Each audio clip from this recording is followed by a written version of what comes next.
Storytelling is our most powerful media that deeply influences our cultural cues and norms, and also how we see our value in society. This report is the only data of its kind pulled directly from working TV writers that is shared publicly with the industry at large to identify barriers to entry and career advancement for underrepresented writers, as well as the roadblocks and pitfalls to diversifying story content. Here at the Institute, we know that when you increase the number of underrepresented writers in the writer's room, the content they produce directly reflects that inclusion. You might ask, why another survey? Don't we have enough of them already? Don't we already know that there's a problem?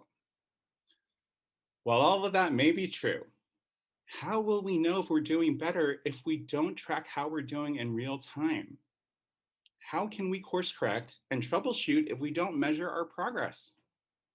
That's why we need another survey. That's why we need a survey every year. It's about accountability, and it's about being informed. The better informed we are, the more effective will our actions be.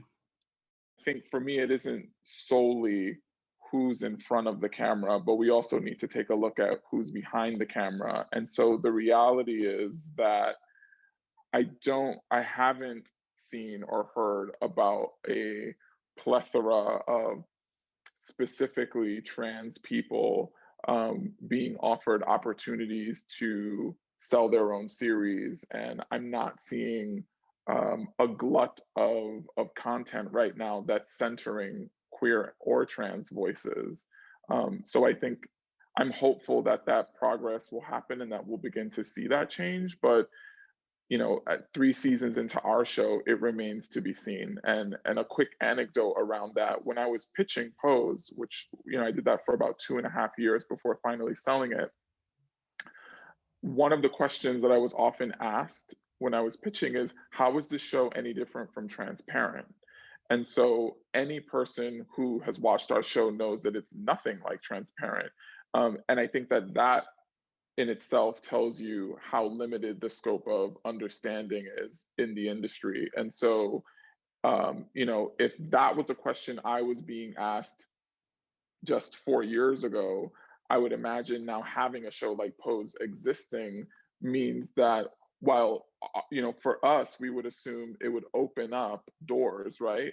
The reality is that it probably is preventing a lot of new voices from breaking in, because I guarantee those folks are probably hearing something very similar to what I was hearing, which is, why should we invest in your narrative when we already have one of those? And that's something that folks from historically marginalized communities, I think, women, BIPOC, and LGBTQIA people, most of all, hear when they're heading into rooms and pitching content. One of the things that Hollywood is doing is perpetuating harmful stereotypes, which is leading into all of the hate that we're seeing right now.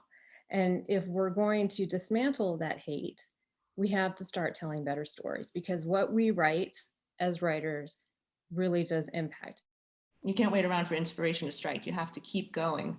So having samples ready, and that means, working when you don't feel like writing, when you don't feel like writing when you think it's terrible, writing when you don't have time to write. At least one of those 3 things is always going to be the case for you as a human being. So you must learn to adapt and produce nonetheless. So that's my biggest piece of advice, is keep writing if you are out to be a writer. I would always be in these writers' rooms where I was usually the only queer Black woman in an upper level position. And that made me mad. I wanted to see more of that around the table. And so I decided that whatever company I would go and work with next, that I would push forward the idea of being able to bring in diverse voices, bring in more inclusive storytellers, so that we can start to build that next generation of showrunners. I think being in the different writers' rooms that I've been in, that's where I see the gap. That's where I see that we need to make a lot of change, is that there's a ton of diverse writers at the lower level, and there's some diverse writers at the top, but that whole middle is the gap, and that's where we need to fill the space. And there's so many incredible writers out there that just haven't had the opportunity to step forward. So I think it was just really Black girl magic plus rage, and just wanting to create change. The other story that I think about is I was flying between LA and New York, and my seatmate, we were talking about what we do, and I told her, I created a show called Pose, and she shared with me with tears in her eyes that she loved the show and she loved the character Blanca. And she said, I really wish that this show existed when my kids were younger, because I think it would have made me a different kind of parent. And so it's incredible. It's amazing to know that, that my contribution to the television landscape has impacted people's lives in that way.